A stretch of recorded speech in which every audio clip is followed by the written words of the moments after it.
ko présenté léegi ci émission bi vraiment ñu ngi waxtaan ak moom te li ñu bëgg a waxtaan ak moom bari na ci wàllu commune bu Pikine Nord ñu wax leen yéen ñi nga xamante yéen ay seetaan Oxy TV ngeen abonné ci Twitter bi ci Instagram bi ci Facebook bi. yàlla dafa dogal ñuy installé ay commission suñu borom dogal ñu dénk ma commission culture et loisir. biñ ma ko dénkee aussi wéetuma ci ma àndante ko ak sama yeneen moroomi conseil ak des techniciens yoo xamante ni nekkuñ sax conseil ku mel ni grand Bernard Ousmane Ndiaye que je salue de passage. Bernard Ousmane Ndiaye dafa participer ci sama formation ak sama encadrement politique. bi ñu demee ba dénk ma loolu bi ñu demee ba xalaat ñun commission bi muy commission culture et loisir li ñu njëkk a xalaat moom mooy nañ organiser benn forum bu mag. forum bi nag bi ñu koy organiser dañoo dajale képp kuy acteur culturel te dëkk ci biir commune bi xeet boo mën a bokk waaso boo mën a bokk ak loo mën a def taasukat bi sabarkat bi joolaa bi bay nanku bi ñëpp ñoo nga xamante ni culture ñor na leen ñu tënk leen boole leen ci biir dafa naa ne loolu am na ci loo nga xamante ni fekk nga ko mu nekk événement bu am solo bi ñu génnee ci forum bi nag ci la ñu produire benn document boo nga xamante ni ci juróomi at la ñu tënkoon ni document boobu noonu moom moo war a doxal politique culturelle bu Pikine Nord mais nag ku nekk xam na ni politique am na ay galgal am na ay fakkatal am na ay voilà am bëri na ay bagage bi ñu demee ba jëmmi jamono sentiratuma sama bopp ci loolu man ma arrêté am na sax lu jiitu loolu parce que bi ñu paree ci forum bi on a organisé la première édition des journées culturelles donc ci 2 ans chaque année dinañ def événement la première édition des journées culturelles ñu tuddee ko Nataal Pikine Nord mu toj dëkk bi nag xam naa ne sûrement boobu ca la coow lu bari amee parce que ñun yàlla daf ñu dogal mënuñu nekk loolu suñu borom moo ko def fu ñu nekk nit ñi fekk suñu fu ñu nekk nit ñi bëgguñu fu ñu nekk nit ñu gis ñu loolu nag xëy na ça n'a pas plu à beaucoup de personnes et après on s'est dit qu'on va se retirer pour aller vraiment servir suñu commune ci beneen facette waaw coowal Pikine Nord gi ci théâtre de verdure bi ndax mën nga ñu ci tënk rek waaw ndax bëgg waxtaan bari na tënk bi may tënk ci coow théâtre de verdure bi man bokk naa ci xeex bi te regretté wu ma ko parce que si c'était à refaire dama koy defaat def naa ci benn interview théâtre de verdure bi patrimoine communal alalu Pikine Nord la kon dañoo jàpp ne bu ñu demee ba ñu nekk conseil municipal ñu indil ñu un projet boo nga xamante ni dafay réfectionné waat dafay defaraat théâtre de verdure te ñun bi ñuy ñëw fekk nañu ci nguurug Momar Fall defaroon ko ñun ñu ñëw inauguré ko comme ni ma ko waxee woon yàlla dogal aussi bi ñu ko inauguré ñu doxal ak théâtre de verdure bi mais ñu jekki ba benn moment monsieur le maire indil ñu benn projet ne projet bi kat projet de réfection la ak benn partenaire boo nga xamante ni moom moo ñëw pour defaraat théâtre de verdure bi comme ni mu ko waxee woon ci maquette bi mu ñoonam bi ñu ko gisee mu rafet ñu ne ko ok on est preneur mais on est preneur ça signifie pas que jox nañ la yow possibilité nga def loola neex mais malheureusement à notre grande surprise bi ñu ñëwee ba egsi ci lu jëm ci wàllu mise en œuvre bi ñu gis ne théâtre de verdure bi dañ koo jox waa ji pour fukki at ak juróom ñu ne nag là y a problème parce que mënoo jël patrimoine culturel bu toll noonu yow ñu jox la occasion ne la defaral mais nga jël ko jox ko nit pour fukki at ak juróom yooyu même su fekkente ni commune bi dañ doon gane mu néew mu bari sax ñun jàpp nañ ne du noonu kon ba nga amee ba mu ñëwee wax la fukki at ak juróom yi dañu ne donc c'est pas normal ñun ñii nangu ñu jël fukki at ak juróom di ko jox benn waaye soo nga xamante ni xamuñu après exploitation yi fan lay mujj xamuñu lu ñu fay tabax lan lay doon alors nous on s'est dit non il faut que ñu arrêté ci la ñu ànd ak population bi ànd ak la société civile àndante ko ak président Lamine Gueye mu nekk nag benn combat bu nga xamante ni daf cee dugg ba sës parce que su fekkente ni nit da nga bëgg sa dëkk bëgg sa réew di xeexal sa réew di xeexal sa dëkk daf la war a jaral lu nekk dafa la war a jaral ñu saaga la dafa la war a jaral ñu dóor la dafa la war a jaral ñu xas la dafa la war a jaral lu nekk parce que lépp lu nga xamante ni yaa ngi koy def te la ngay def demoo ci ak détermination c'est pas la peine nga koy def et quand l'essentiel est en danger il faut s'engager Ali lañ ñu digg léegi nag ci li nga xamante ne parcours politique ba tey ak ndombal tànk yi nga am yëpp wax nga ko léegi bi ñu lay présenté pourquoi le choix de président Lamine Gueye. Le choix du président Lamine Gueye c'est un choix personnel d'abord Lamine man yàlla dafa dogal ma gis ko bëgg ko yàlla dogal ma gis ko wóolu ko yàlla dogal ma gis ko am ci moom yaakaar parce que nag gis nga nit ku nekk Wolof Njaay def ne uude nam la gisee rek loolu la lay awali Lamine dëkk nañ ci benn quartier des fois daf ma koy fàttali ne mais ba ngay def politique boobu nekk gën naa nekk jeune mais maa ngi la gën suivre mu nekk une personne engagée mu nekk une personne boo xam ni carrière bu muy def nii di def carrière politique sax xëy na ñu bëri bu ñu gisee Lamine n'est pas un politicien. Lamine est un acteur de développement. man bi ma ñëwee ñu waxtaan man ak moom j'ai vu en lui un leader boo nga xamante ni kooku dénk réew mi sax ma defar ko. mu ndam moom nag mu bokk ci parti bu mag bu tudd République des valeurs suñu le président Thierno Alassane Sall jiite ko nekk un homme de valeur. Lamine nekk un homme de valeur nekk le coordonnateur départemental de la République des valeurs. bi mu ñëwee ñu waxtaan ma ne ko neexul ba neexul mais ñii ma gis ci yow choix yii nit ñi def ci yow c'est pas fortuit. léegi nag ñun comme que am nañ suñu expérience comme que yàlla dogal nañu yàgg nañ ci géewu politique bi te boobu ba léegi ñi ngi wër ko nga xamante ni pare na capable na pour que le développement local mu changé ko pour que mu am un projet de société ba nga xamante ni mën na changer carrément le visage de notre collectivité locale on a porté un autre choix sur lui mu nekk nag un choix extraordinaire qu'on ne regrette pas mais du doon man rek parce que man am naa choix individuel mais li ma ci yàlla dimbalee mooy dañ ko def ba pare suñu waa parti nag ñëw mais lii choix bi nga def Ali choix bu baax c'est un bon choix et nous sommes très d'accord sur ce choix et on va accompagner le président Lamine jusqu'à Inch'Allah Rabbi mu jël commune Pikine noonu nangu ville de Pikine parce que nit ñi du la ñuy wut ci nit qualité la te tey gis nañ ne nouvelle génération bii fi nekk muy jeunes yi ma gis ñuy génn di fël ay xale yu pare lañ ay xale lañ yoo nga xamante ni am nañ xam-xam ba ñu waree jàngi nañ bu ñu waree am diplôme am nañ ko bi ñu waree liggéey nañu parce que Lamine j'ai trouvé en lui au-delà de son caractère politique mais j'ai trouvé en lui un acteur de développement Lamine Gueye c'est un acteur de développement man li ma gis mu koy def ci mbay am ay toolam di produire ay macha allah di dugg ci àll bi di bay tey boo demee ginnaaw Tivaouane ma nga fa bay ay hectares jël fa ay des centaines de jeunes employés leen foofu noonu kon kooku c'est un acteur de développement c'est un créateur d'emploi nga jëm ci wàllu li muy def du ma ko lim parce que du ma ko catu mais secteur boo laal ci Sénégal rek xale la mais fa tabaarakallaahu yàlla dogal na ni am na fa benn mémise bu ko mën a permettre wóolu nañ ko ba luñ ko dénk mu doxal ko quand tu as une personne comme ça boo xam ne tey lépp loo xamante ni fekk na ko mu nekk mbalit su ko laalee muy jamaa il faut faire le bon choix sur lui on a fait le bon choix sur lui on le regrette pas on va l'accompagner on va l'encadrer et nous sommes prêts parce que affaire bi pare la di nga dégg lu nekk nag parce que tey kenn mënuñu tere ñu am choix suñu choix ñu exprimer ko kenn mënuñu tere ñu am gis-gis suñu gis-gis ñu mettre ko en œuvre te gis naa ni gis-gisu Lamine gis-gisu nitu valeur gis naa ni it parti bi mu bokk muy République des valeurs bi ma ñëwee man di àndante ak moom fekk naa fa ay nit yu am jom fekk naa fa ay nit yu am valeur fekk naa fa une jeunesse engagée muy MJRV autour de lui aussi j'ai trouvé des personnes yoo nga xamante ne tey au niveau local moom ak ñoom ñoo juddandoo ñoo yarandoo ñoo màggandoo kon moom jëggaaniwul dara fi mu juddoo yaroo fi jàngi fi tekkee fi la toog demul Almadi dëkk fa demul Dakar Plateau dëkk fa Lamine def ne man bu ma sañoon niñ naan Almadi noonu la ñuy waxee Pikine parce que Pikine ak Almadi amul différence lu dul kër yu rafet yi mbedd yu rafet yi assainissement te Almadi sax amul assainissement mais Pikine c'est un bijou Pikine c'est un mine d'or à exploiter kon su ma gisee une personne boo xam ni pare na pour le mise en œuvre de cette exploitation là te mu nekk nag loo xam ne attention naar gis nga le président Lamine Gueye lépp lu mën a wax boo ko xoolee noonu mu mel ci jëmmam ji noonu la cëram toll nit ku baax la nitu diine la nit ku am yar la malgré que nag politique boo ci xasee dugg di nga dem ba benn moment di nga subir ay agressions di nga subir ay invectives mais nag loolu c'est normal et moi je pense que c'est une personne ba nga xamante ni il est en train de se consolider il est en train d'être costaud en politique mi ngi recevoir ay coups mi ngi joxe ay coups aussi parce que nag c'est une personne ba nga xamante ni macha allah xam naa say tàng na ci côté boobu ndax xam naa ni sooy wax ci sa leader boobu ni Lamine Gueye am na nooy waxee mais ñu ñëw nag ci li nga xamante ni mooy tukki bi nga xamante ni moom la tukki woon mën nañ ni jamonoy mbas mi sax président Lamine Gueye fekk ko fi mu dem ay coow dox ci ginnaawam bu mu ñëwee ay coow fekk ko fi damay lëkkee rek ci bi nga xamante ni dem na ñuy teg ay baat yu ñaaw ci kanamam di wax ni chinois bi dëkk fii te coronavirus ñii naan dafa réer ku gis ku réer kii yooyu yëpp tey ji yéen ñi nga xamante ni yéen a koy jàppale nan ngeen ko subiroon ci Lamine dañ ko tuddee yonent bi sallallahu alayhi wa sallam te yonent bi amul lu mu déggul Seydina Mohamed ay noonu ba jël sébrit buy nekk ci biiru nag ñoo sotti ko ci buntu këram ak mbalit mais ba mu ñëwee dafa laaj kan moo ko fi def parce que ki daan sotti mbalit mi ci buntu këram dafa jekk ay bés mu ñëw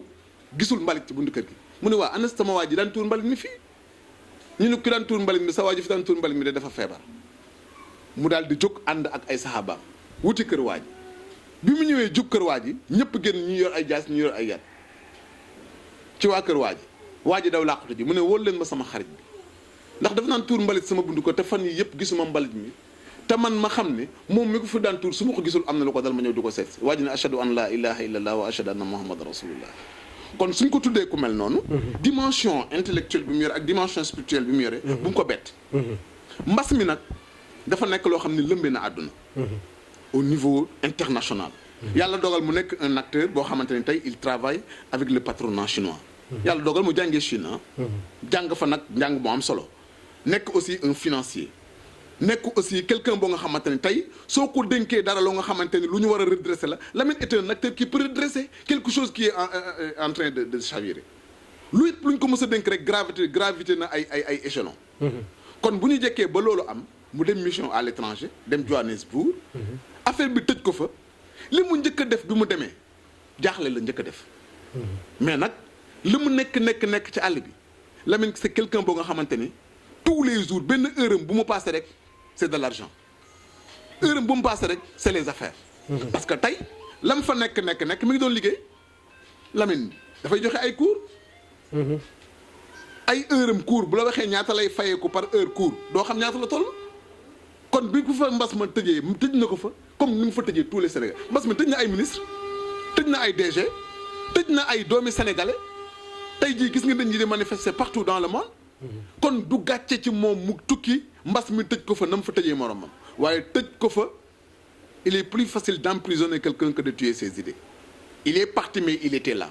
parce qu'il a laissé des personnes il a laissé des femmes il a laissé des jeunes il a laissé des personnes de valeur qui ont aussi continuer les œuvres yi nga xamante ni bàyyi woon na ko fi te mu nekk lan moom mooy taxawu askanam te mu nekk lan moom mooy mu fexe ba masque yi ñu doon defar ci lii nga xamante ni moom moo nekk ci mbas mi mu ne ndey dinaa fexe ba ñu produire lu tolloo ak masque yu bari may ko askan bi te pourtant nekku fi mais ay jeunes am MJRV que je salue encore de passage ay femmes am secteur yëpp ñoo ànd ñoom mobilisé wu dem jundi ay alcogel du gis ngeen photo yi ñi ngi ci internet bi dem wut ay masques mettre ko à la disposition de la population sans tambour ni trompette parce que nag li tax coow luy bari mooy kii def di fësal saa yoo photo boo duggee sax ci biir mbaar mi di ndekki photo mais y a problème li mu doon def donc soxlawul lenn li mais def na te la mu def macha allah ñam ko defal xam nañ ni def na plus tard que korité gi mbas mi ku nekk xam na ni korité Covid 19 korité Covid lañu korité ren mais lan la def dafa débloquer une somme plus de 3 millions mu mettre ko à la disposition de la population jënd ci ay soble pomme de terre lépp loo nga xamante ni askanam soxla nañ ko jigéen ñi soxla nañ ko mu mettre ko à la disposition de la population ba képp ko nga xamante ni yaa ngi dëkk Pikine Nord bëréngu dajul suuf mais lu ci mën na waaye laal mu laal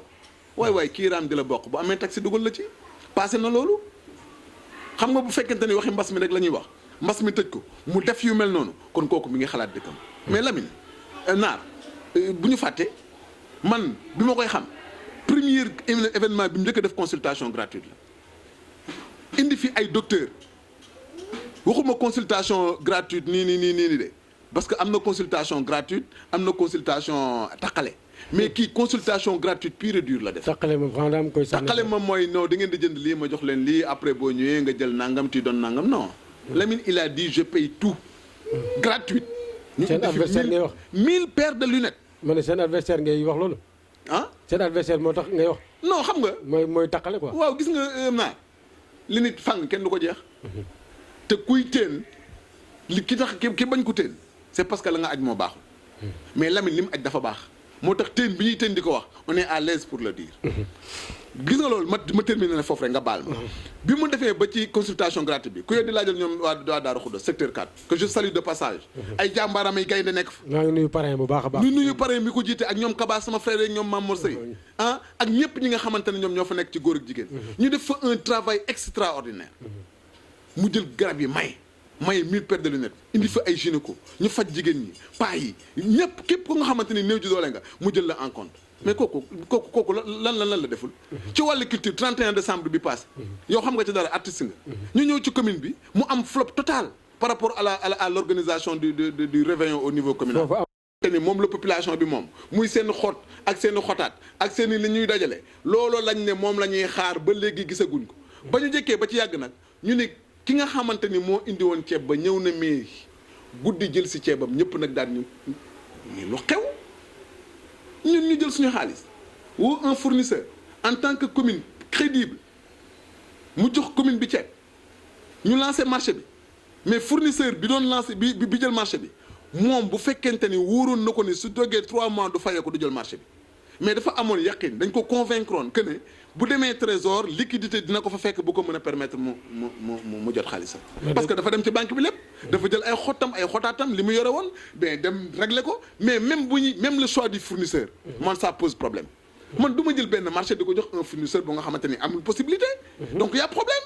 ngeen bëggee ngeen wutal ko fournisseur. kenn du wut fournisseur. fournisseur bi fi mën a ñëw fii ba 2020 kenn du la fay salaire yi ba dem fay ñu ko. man commune laa nekk je suis un agent municipal fayeeku naa depuis le 5. ba léegi Pikine noonu fay ñu seen salaire xam nga wax ji c'est pas parce que dañuy xas nit ñi mais il faut qu'on dise la réalité dëgg bi la ñuy wax naar. wax dëgg bu fekkee boo waxee dëgg mu déranger il faut dire la vérité gis nga xam lu ci nekk mooy fonds de dotation yi état bi levé na tous les barrières. depuis mois de mars. fonds de dotation yi dugg na muy une valeur de 49 millions. mu nekk au niveau. mairie bu ci nekk fexe nga ba régler say problème ba fay sa ceeb ba jox sa population ñun bu ñu demee ba ñun ñu am problème ñu ni fonds de dotation yi amul jeex na ah te bërki defe naa ren li ñu fi def moom mooy subvention ASC ku nekk ñu jox la 500000. poste de santé yi fi nekk ñett yi ku nekk ñu jox la 1 million. muy municipal 1 ak bu Daaru Xuddoos mais leneen lu fi am dara li ci des ASC yi lañ jox amul leneen. mais quand même bu ñu jekkee ba heure bi nii ñu ne la nañu dajale woon fournisseur bi ñëw na nangu si ceebam naar falaa budde nit ñi dinañ ñi lu tax ceeb bi di dem lan moo tax fournisseur bi ñëw jël si ko ba ñu demee ba xam loolu nag Lamine ñëw dugg ci biir panel bi poser la question ni ana ceeb bi ana fournisseur bi lu tax fournisseur bi ñëw nangu si ceeb bi lan moo xew ma commune va mal est-ce que du ñu dem seeti est-ce que nangam mais sëriñ bi il a le droit de demander jul ñaari saafara jur saafara la bu dul woon Lamine kenn du koy jàngoro mooy que ni beneen coow dafay juddu. waaw ba mujj gi sax daanaka coow famille la doon. waaw gis nga man ndax diggante yaay la ñuy wax ak. ay seen loolu mu jur coow famille gis nga naar man wér na ma wóor yàlla ne Lamine Gueye am gis naa ci moom yar ak considération boo xam ne gis nga ay débat yu demee noonu du ma ci dugg man personnellement. personnellement parce que wér na ma ni gis naa ci moom benn attitude bu correct boo xam ne ba ma déggee coow li man le lendemain li ñu njëkk a def mooy ñun ñi ànd ak moom waxtaan nañu ak moom diisoo nañu ak moom ñu bëri naqarlu li am li fi jaar fi on s'est réunis et on est en train de se préparer pour que parce que gis nga préparation bi xam nga lan la lépp loo nga xamante ne ñu ngi ci jëm muy lu jëree mairie bi ci loxo monsieur le maire mii ñi ngi ci pare nañu sur tous les plans pare nañu parce que on a un projet de société xam nga su ma nee sur tous les plans ñun amuñu jotu saaga ay jotu dóorante non franchement man je suis contre ça ñun amuñu jot boobu on a un produit à vendre. Lamine c'est un produit nouveau c'est un homme nouveau qui a un projet nouveau et qui veut se mettre à la disposition de sa population Pikine Nord tey koñ boo dugg ñun la ana Lamine ndax ñëw na Lamine bi mu tukkee il était l'absent le plus présent koo laaj mu ne ana Lamine ñu ko musul gis ñu naan ana Lamine Lamine est là bi mu ñëwee coow li bari na. waaw coow loolu laa fi laa jëm nag ndax bi mu ñëwee nee li ko yóbbee coow li ay conseil am la mais ñi nga xam ñoo ko jege. loolu la ngeen toll ci moom. président Senghor. dañ ko jiñoon ay conseillers président Abdou Diouf. ay conseillers Trump président États-Unis ñu ne ay conseillers Macky Sall mii ñu ne ay conseillers yow say conseillers kii di filmer ay conseillers falaa budda bépp buur bu falo wala képp ku yor responsabilité joxoñ buy am fusible yi la ñuy njëkk a dóor mooy ñu nekk autour de cette personne là mënul ñàkk nag ay erreur di am ci ay nit yuy ànd mënul ñàkk aussi ñun ñu parfait ba lépp loo xam ne war nañ ko mën a orienter wala ñu waxtaanee ko ak la ñu def ko mais dama ni parti bi ñu yore ak yeneen i parti ak société civile bi les mouvements associatifs les mouvements de femmes que Lamine a octroyé 10 millions de financement le 8 mars passé avec tous les acteurs culturels avec toute la masse nord pikinoise pare nañu pare nañu pour changer le visage de Pikine Nord pare nañu pour que éducation Pikine Nord jëm kanam pare nañu pour que li nga xamante ni moom mooy plateau médical Pikine Nord gën a relevé wu pare nañu pour que li nga xamante ni moo jël ci wàllu environnement jëm kanam pare nañu pour que recettes yi nga xamante ni moo nekk au niveau de la commune de Pikine Nord mu nekk des recettes yoo nga xamante ni dafay dugg directement ci biir poche jiba commune bi ba agent bi nga xamante ne mooy agent commune bi bu la 5 jotee mu dem ni duut baaroom ci bankam xëcc gabam fayee ko xaalisam pare nañu pour que commerçant bi nga xamante ni mu ngi ci booru tali bi investir xaalisam war a am benn cadre de vie bu am solo commerçant boobu noonu ngeen pare nañu pour que tabliste bi nga xamante ni Pikine Nord la dëkk Lamine Gueye neewul dafiy jële ma Samba neewul dafiy jële ma Demba xam nga lu mu wax daf ne man su ma ñëwee Pikine Nord kenn dootu fi jaay kenn dara il suffit que nga ne Pikine Nord laa dëkk quartier Ablaye Ndiaye 4721 indi sa carte d'identité bul fay bul def dara ñëwal ma xool foo xamante ni soo fa tegee doo def abstraction ci ambulance buy jaar doo def abstraction ci oto bi nga xamante ni day jaar nga teg fa jaay soo paree nga bale commune bi am ci lam ciy am yow nga am ci lam ci am ku nekk mu nekk gagnant-gagnant kon Lamine est un leader pare Lamine est un homme Lamine est un jeune boo xam ne maa ngi woo waa Pikine Nord maa ngi woo kilifa diine yi ak aada yi on a un jeune ambitieux du ma ne njuumte du am ñun li ñuy def njuumte mën na ci am du ñu yàlla du ñu yenent bi comme ni ma ko waxee woon mais ñi ngi ñaan képp koo jàpp ne ni li ñuy def nii gis nga ci sa bopp te jàpp nga ni war ngañ cee mën a accompagner ñoo ngi lay ñaan nga ñëw accompagner ci parce que incha allahu rabbi yii ñu jëm ci kàttanu yàlla la commune de Pikine Nord va changer et c'est possible et on va le faire avec Bessu Ñakk avec République des valeurs avec suñu xarit yi nga xamante ni ñoom ñoo nekk waa Sonko yi avec d'autres partis yoo nga xamante ni ñoo ngi ñëw te loolu dina feeñ ci kanam parti yi ñëw dina feeñ. ñu dalal ki nga xamante ni mooy Aly Sow Ndiaye ni ma leen ko waxee léegi vraiment bëgg nañu waxtaan lu bare mais xam naa ne suñu émission man ak moom xaju sax 2 heures de temps waaye nañ seexaat ak waxtaan ak moom ci beneen anam muy ci association bi mu jiite muy ABS muy culture ndax culture bi daanaka soxal na waa Pikine Nord te waroon nañ ci def benn émission spéciale ndax diggante théâtre de verdure bi ak 31 décembre coow li ci am doxoon ci diggante commune bi ak ñi nga xamante ne ñooy acteurs culturels loolu lépp bëgg nañ ci waxtaan waaye xam naa ni temps bi moo ñu ko du may nañ seexaat ak moom waxtaan kon Aly lan ngay jeexalee émission bi. non kontaan ci Oxy TV. maa ngi koy wax sànq suma frère am muy yow muy moom. gis nga képp ku nekk Pikine Nord du ma yem rek ci Oxy TV y'a Light TV. y'a Warxa TV. y'a d'autres chaînes. yoo nga xamante ni ñoo ngi fi dama ne commune bi na compter ci jeunes yooyu noonu. pour que télévision bi njëkk a am Pikine ngeen ibbi ko. très bien. ma ne commune bi na compter ci jeune leader Pikine Nord à tout. gis nga du ma wax kenn ma Samba ak ma Demba Pikine Nord mine d'or la lépp a ngi fi kon je lance un appel aux autorités je lance un appel aux acteurs je lance un appel au Nord Pikine Nord parce que ñoom ñooy patron yi kuy fal commune bay lay fal. nañ def le bon choix. le bon choix c'est Lamine may nuyu nag ñu bëri ñi fi nekk ñëpp di nuyu sama soxna di ko defal mention spéciale. parce que man sama soxna musul bokk ci politique. dëgg la c'est la première fois ma engagé wu ki ne jóg ki ne ma ëpp engagement ci moom moom Bessu Ñakk laa bokk mais sama soxna moom RV la bokk. souvent nit ñi ne mais ki ne moom militant RV la. moom ak ñoom Abe ñoom Mare ñoom ñi ci des bon c'est des militants de RV mais franchement dama bëggoon rek bala maa tëj ma def mention spéciale à le staff de Lamine Gueye. muy sama ñoom frère Abdou ñoom El Hadj ñu ko wër jigéen ñi góor ñi. sincèrement du ma bàyyi kenn parce que mënul ñàkk ay nit di liggéey mu am gis-gis mais nañu jàpp nag li ñuy def nii ay nit xale ngi ci yoo xam ne mës ñu politique. ay nit yoo xam ne mës nañoo politique ils sont incompris ànd moo demee noonu kon nañu jéem a àndaat. ñu ngi woowaat Nord Pikinois yëpp amul parti amul couleur amul xeet Lamine est le Lamine de Pikine Nord Lamine est l'enfant chéri de Pikine Nord c'est lui. et moi je pense que avec lui on peut changer ensemble on peut changer beaucoup de choses. ma leen di nuyu bu baax nag di wax ne communicateur traditionnel yi ñi nga xamante ni moom mooy géwël yi. yéen gis nga sa àdduna boo ci dindee ngéwël dind ci culture àdduna yàqu. dëgg la fii lu fi baax culture la. kon képp ku investirul ci culture investiroo ci xale yaa ngi perte. am réew bu fekkente ni njàng ma doxul ab dëkk boo fekkente ne njàng ma doxul wér-gu-yaram nga doxul culture ba doxul. elle est en danger Serigne Mansour Sy Djamil waxoon na ko il faut s'engager et on s'engage mais dans la droiture on s'engage sans heurts on s'engage avec des idées, on s'engage avec un nouveau projet politique qui est le développement de cette belle localité-là. Cette localité qui m'a donné cette belle femme-là, cette localité qui m'a donné des enfants. Donc Pikine Nord, c'est ma chérie. Pikine Nord, c'est ma Pikine Nord. Pikine Nord, moi, je suis Pikine Nord, moi, je suis dom. Pikine Nord, li ma am Pekes laa am Pikine Nord. Dëkk nag boo demee ba mu may la jabar même boo fa juddoowul mu may la jabar jural lay doon waaye kon Pikine Nord sama Pikine Nord la. du ma nangu na ku ko yàq. dëgg la. aw ma ci xarit aw ma ci mbokk aw ma ci àndandoo ku ko yàq ma jàkkaarloo yow xanaa dañu may dóor après ñu door a ñëwaat donc maa ngi nuyu bu ñëpp di féliciter le président Lamine ci action yi muy def di nuyu waa République des valeurs yëpp di nuyu nag mention spéciale à mon parti le Bessu Ñakk foofu laay tëddee. képp ko nga xamante ni militant ak militante Bessu Ñakk nga. maa ngi lay delloo njukkal. ci choix bi.